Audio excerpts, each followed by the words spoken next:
5 on your side's Laura Barczewski sits down with the union and the mayor about the deal that could change Granite City and the region forever. For years, U.S. Steel Granite City Works has been in limbo. It started with idling the first blast furnace in 2019, then idling the second blast furnace in October 2023. We've just been running a real slow state through our finishing mills. We're relying on other facilities to get us slabs to make products. Union President Craig McKee says right now only 750 steel workers are currently on the job. 60 of them only work every other week because there just isn't enough work. Another 350 who've been laid off are waiting to come back. I think they're surviving. They found other work. Some are struggling. In September 2022, U.S. Steel planned to sell the Granite City plant to their neighbor SunCoke Energy, but that never happened. Then Japan's Nippon Steel came into the picture, offering $15 billion to buy U.S. Steel, but that deal was blocked. Now Nippon plans to invest the same amount in the company instead. The international union's position has been, and that is, they don't think this is a good deal for the U.S. steel industry in general, because Nippon in the past has a history of trade violations. President Trump touted his support for the new deal to USW crews in Pennsylvania at the end of May. We're here today to celebrate a blockbuster agreement that will ensure this storied American company stays an American company. He made a very similar visit to Granite City in 2018.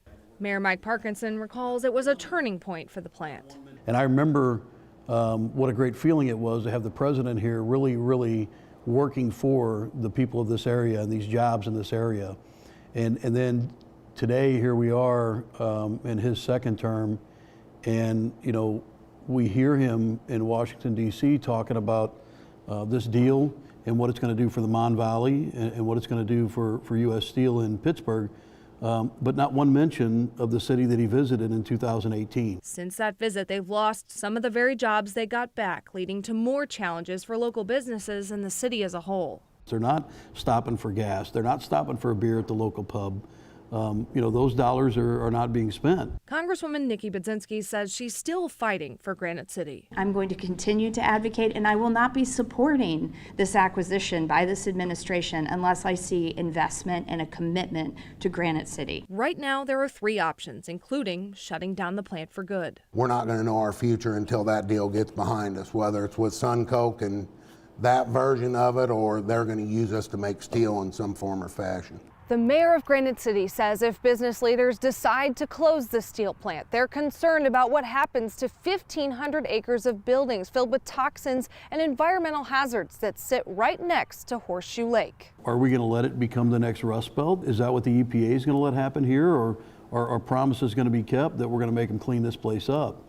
It's not fair to the taxpayers that they be left holding the bag 10, 20, 30 years from now when this is a Superfund site. Parkinson says this is a regional issue. If you're living in this area and you have any reliance whatsoever on the steelmaking industry or the railroad or jobs that stem from those things, then you should be concerned too. This plant created the steel beams that hold up this very city and many others. Union Vice President Terry Biggs says it also supports the city's people. We've been making steel for 147 years. So, this town is made of steel, so everything that a lot of the businesses and everything is revolved around steel, and hopefully we have a future with that in it still. Reporting in Granite City, Laura Barczewski, 5 on your side. Local union leaders say President Trump has until June 18th to make a decision to finalize this deal with Nippon Steel. If an agreement can't be reached, Nippon could end up owning U.S. Steel, a breakup fee of more than $560 million.